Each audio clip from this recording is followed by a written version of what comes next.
İsrail'in de zaafı mesela ortada. Tabii. Burada siber ya da elektronik harp kullanarak etkisiz hale gelmiş Göksu. olabilmeyi mi konuşmak gerekiyor Coşkun Bak, Hocam? ben- Yoksa savunma sistemleri gerçekten böyle insan eliyle mi bozuldu bu kadar İsrail'in mesela? Öyle bir güzel yere getirdin ki. Ömer isimli bir genç vardı. Hamas üyesi. Filistinli bir gencimiz. Bu bilgisayar mühendisliğini bitirdi İstanbul Üniversitesi'nde ve tam bir deha. Demir kubbenin bütün yazılımını çözdü ve yerle bir etti. Mossad aylarca, yıllarca peşinde koşturdu. Yurt dışından tuzaklar kuruldu. İşte başka şirketler çok büyük maaş vaatleriyle Avrupa'ya çekmeye çalıştılar. Mossad'ın tuzağıydı. Düşmedi o tuzağa. Ve Malezya'ya yaptığı turistik ziyarette Mossad bir operasyonla bunu ele geçirdi. Ödül kondu başına. Ve Mossad tam ele geçirdiğinde enseden biri tokatladı. Milli İstihbarat Teşkilatımız emanet alalım dediler. Aldılar ve getirdiler. Şu an emin ellerde. Şimdi Mossad'a hani o dönem işte yapılan bir operasyondu Milli İstihbarat Teşkilatımızın. Arkaya bakmadan hepsini birbirine bağlayıp gönderdiler. Hadi gidin evinize diye. Yani şimdi Şimdi şuraya getirmek istiyorum. çözülmesine ilişkin bilgiyi mi aldık? Yoksa Hayır, çocuğu biz kurtar. değil. Bak bir örnek veriyorum. zamanında olan Yani bir bir genç Hayır MIT aldı diyor ya. o genci Aldı. kurtardı. Mossad Yani genci Mossad onu kurtardı. kendi amaçları doğrultusunda kullanıp katledecekti. Yani nasıl çözdün diye. Bilgiyi de aldık o zaman. Biz aldık Allah'a şükür. Bizim o görünmez kahramanlar, o görünmez yiğitler görünmez işler yaparlar böyle arada bir.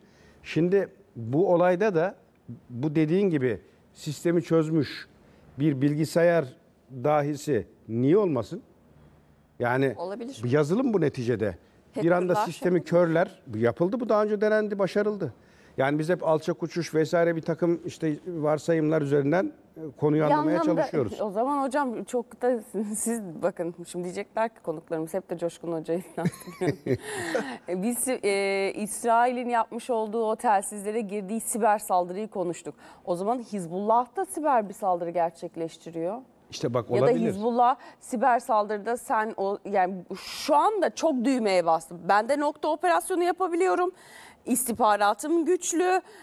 Senin bütün sistemini demir kubbeyi o sirenler çalmadı, Çözdüm. uyarı olmadı.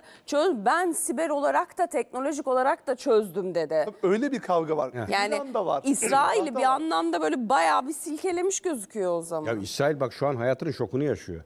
Şimdi az önce Gaffar'ın verdiği örnek aslında çok ütopik ama istihbarat dünyasında çok rahat karşılaşılacak bir örnek. Yani belki İran'ın dışında üçüncü bir aktör bir destek Bilgiyi çıktı vermiş. istihbari anlamda. Bu Bunlar olmayan işler değil. fiber optik drone işi de girdi ya hocam işine bak. Şimdi sen söyledin, ben bu arada siz konuşurken biraz kaynak taraması yaptım. Şeyden baktım internetten. Rusya yapmış bunu önce. Ruslar da Ukrayna'ya kullanmış. Sonra Ukraynalılar taklitlerini yapmış. Ukraynalılar da Ruslara karşı kullanmış. Temel kabiliyetleri de bu şeyden kaçmak. Radarlardan falan kaçmak. İşte Şimdi görünmezlikten- bunların kaynağı İran değil. O zaman Rusya işte. İşte tabii üçüncü bir evvel ülke de söylediğim olabilir şey. yani. Bir de böyle bir şey Senin o çıkıyor. tezin doğru. Ben ona mesela hiç akla gelmeyecek bir ihtimal vereyim ben size. Fransa geçtiğimiz gün bir ayar verdi Lübnan üzerinde. Çünkü Lübnan'ın sen orada Fransa'nın sinir ucuna dokunuyorsun yaptıklarında. Lübnan sana dönüyor. Hadi senin uydunduk işte buraya kadar geldik niye ortada bırakıyorsun beni? Macron kibarca duyurmaya çalışıyor. Sen ona en büyük petrol şirketini tamamen havaya uçurarak cevabı veriyorsun Beyrut'ta. Havalimanı yanında. Fransa'da şimdi bunu herhalde o biz Fransız İsrail dostunu her zaman önemseriz diyerek geçeceğini düşünme. O da arka plandan bir şeyler yapıyordur. Olabilir. Örnek mesela varsayım. Rusya keza aynı şekilde. olabilir. İran'ın dediğim o hani İran'ın az önce bizden de örnek verdiğim şekilde hassas duyarlı bir kitlesi Hizbullah'ın şu an kendine gelen kadroları temas halinde bir istihbarat paylaşımı olabilir. Bunlar hep ihtimal dahilinde. İsrail'e karşı cephenin kabiliyeti ve gücü artıyor ama çok açık. Çünkü İsrail bak herkese saldırdı. BM'ye saldırdı, Fransa'ya saldırdı, Lübnan'a saldırdı, Suriye, Irak, Filistin, Arap ülkelerine ayar vermeye kalktı. Avrupa'ya keza aynı şekilde ve bütün bu alçaklığın arkasında duran bir tek yapı var. Amerika'nın küresel kanadı. Şimdi sen ben gibi herkes duruma bileniyor. Dolayısıyla ben burada arka planda bir mekanizma işlerse hiç şaşırmam. Çünkü bu caniyi başka türlü durdurmanın yolu yok. Böylesi bir arka plandaki yardımlaşma bunu şu an için tek kurtuluş yolu, tek durduracak olan Ki bu çok hadise. makul. Şimdi Ukrayna'ya siz bütün gücünüzle destek verip Rusya'nın içerisine kadar sokmaya çalışıyorsunuz. Şimdi Rusya da buna eğer bir yerde cevap verecekse hangi cephe? Bu cephe. Çünkü bu cephede ABD şu anda Rusya'nın sahip olduğu bütün kudreti elinden almaya gayret ediyor. Şam'ı vuruyor, Tartus'u vuruyor, Laskiye'nin yanına kadar geliyor. Ve Rusya ne demişti?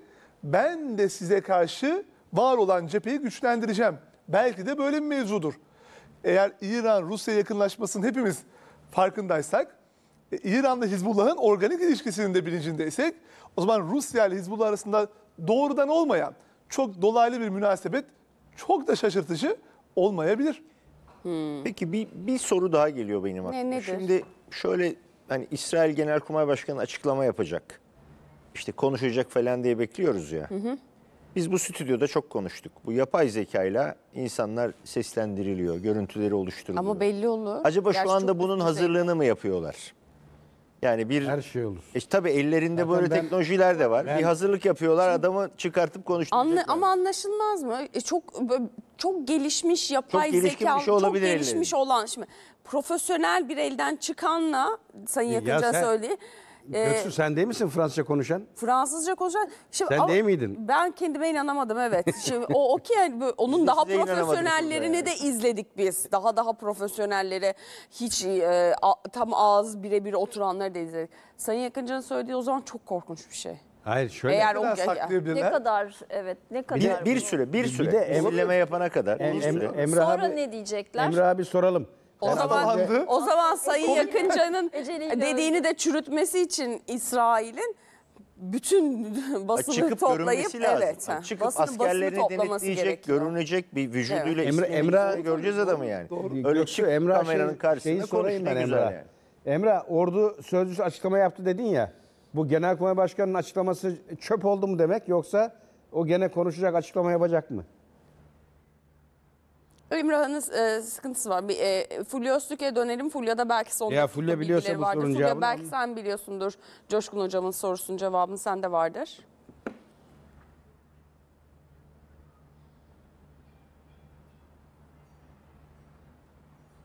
Ordu sözcüsünün hocam kesildi. Ordu sözcüsünün yaptığı açıklamayı sordunuz galiba değil mi az önce? Şöyle Arap medyasından sorumlu sözcü. Şöyle Genelkurmay Başkanı açıklama yapacak dendi ya. Onu beklerken ordu sözcüsü konuştu. Bu Genelkurmay Başkanı konuşmayacak anlamına mı geliyor yoksa onun açıklaması da dakikalar sonra gelecek mi? Evet. Hocam ordu sözcüsü konuştu da ne konuştu yani? O adam çok böyle gerçekten çok değişik açıklamaları olan, çok değişik bir dil kullanan bir ordu sözcüsü açıkçası.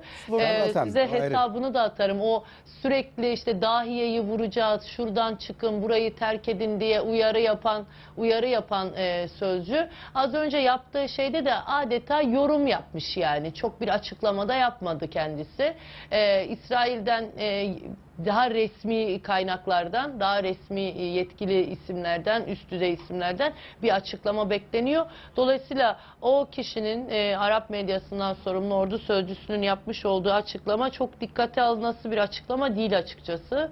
Onu belirteyim size. Hatta linkini de atıyorum hocam. At.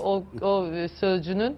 Siz de girip bakarsanız yaptığı paylaşımlara çok enteresan karşılayacaksınız. At ben de biraz güleyim. Aynen. Daha çok TikTok fenomeni gibi bir tip ya. Biz bunu gördük yani. Özellikle böyle bir tuhaf üslubu var. Çok şaşırtıcı Emrah değil. Çakmak sesi Evet. düzeldi mi arkadaşlar? Bu arada Evet. Trump'a da bugün üçüncü Evet, şey bir oldu tek arkadaşlar. ondan geldi. Suikast mı? Suikast mı oldu? Evet bir üçüncü suikast haberi de var. Bir son dakikada var bu arada yani. Bizim zaten Kaliforniya. programlarda Şimdi son dakika eksik olmuyor. şöyle suikast girişimi demiyorum çünkü yakalanmış. Yakalanmış. Silahla yakalanmış. Mobil önemli. Aslında suikast girişimi bir nevi. Evet. Ama silahla yakalanmış. Teşebbüs aşamasında Teşebbüs Sahte aşamasında. pasaport deniyor. Şimdi Ama belli değil.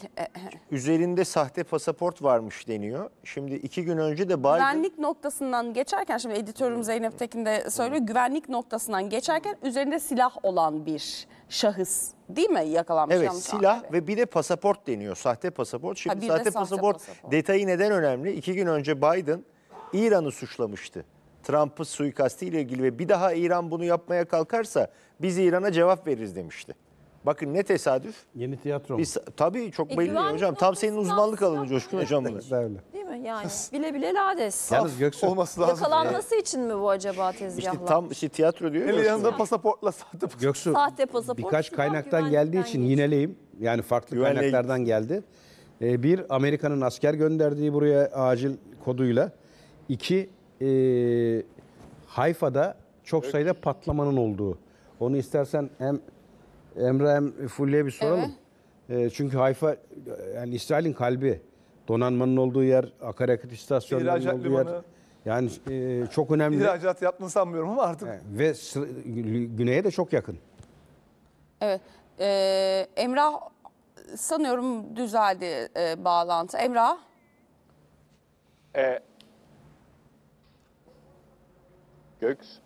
Göksu enteresan bir bilgi İsrail basınında paylaşılmaya başladı. Şöyle deniyor. İsrail Savunma Kuvveti askerleri akıllı telefonlarını Lübnan topraklarına götürdü. Yani orada kara harekatına katılan askerlerden bazıları muhtemelen öyle değerlendiriliyor. Kişisel telefonlarını da o topraklara götürdü ve bu da Hizbullah'ın onları izlemesini, takip etmesini kolaylaştırdı. Yani şöyle diyor İsrail basını, kişisel cep telefonlarını düşman topraklarına götürerek protokolleri ihlal ettiler. Burada fotoğraf ve videolar çekip bunları internette yayımladılar. IDF şimdiye kadar sözlü uyarılarla yetindi. Yani uyarı yapmış, götürmeyin, götürmeyin, götürmeyin diye. Hizbullah askerlerin tam yerini belirlemek için telefonları kullanmalarına olanak sağlayan, tanıyan İran teknolojisine sahip. Bakın şimdi acaba o askerler, o üste yer alan askerler acaba orada bu denileni mi yaptı? Bakın İsrail artık böyle zafiyetleri paylaşmaya başladı. Bir zafiyet var ve bunu artık haber kaynaklarda yazıyorlar. Bir daha izleyenlerimiz için tekrar edelim. İsrail haber kanalları, gazeteleri İsrail askerlerinin Lübnan topraklarına kişisel cep telefonlarını götürdüler ve Hizbullah'ın video, fotoğraf ve onların paylaşımlarıyla birlikte yerlerini tespit ettiğini ifade ediyorlar. Akşamın en sıcak gelişmesi Coşkun Başbuğ hocama da şunu söyleyeyim. Hayfa'da sirenler çaldı ve özellikle kuzeydeki Manare askeri üssünü hedef aldıktan sonra Hayfa'ya da saldırı düzenleniyor. Hayfa İsrail için çok önemliydi ama Hizbullah için artık kolay ulaşılabilen bir yer. Dolayısıyla orada 300 bin kişilik bir nüfusun olduğu, elektrik tesislerinin, enerji tesislerinin, limanın olduğunu biliyoruz. Ve Ramay David askeri üssünün olduğunu, güneyde yer alıyor biraz. Orası İran tarafından hedef alınmıştı ama İsrail hayır vurulmadı demişti. Bu kez şimdi artık bunu saklayamadılar. Yani bunu gizleyemediler. Çünkü görüldü ve paylaşıldı. Bu askeri üsse, akşam gerçekleşen askeri üsteki Golan Tugaylarının yer aldığı saldırıda 120 kişi, 120 asker yaralandı. 40 kişinin hayatını kaybettiği söyleniyordu. Sayı artabilir. Dolayısıyla ağır yaralılar var, kan çağrısı var. Hastaneler 7 hastane belirlenmiş durumda. Şu anda son durum, son sıcak bilgi bu. Hala Genelkurmay Başkanı Herzl bir açıklama yapmış değil. Bunu da açıklayayım. Bir de çok ayrı bir bilgi var elimde. Onu da aktarmak isterim. Şimdi Hasan Nasrallah paylaşımlarında İsrail'e yavaş yavaş saldıracağız demişti.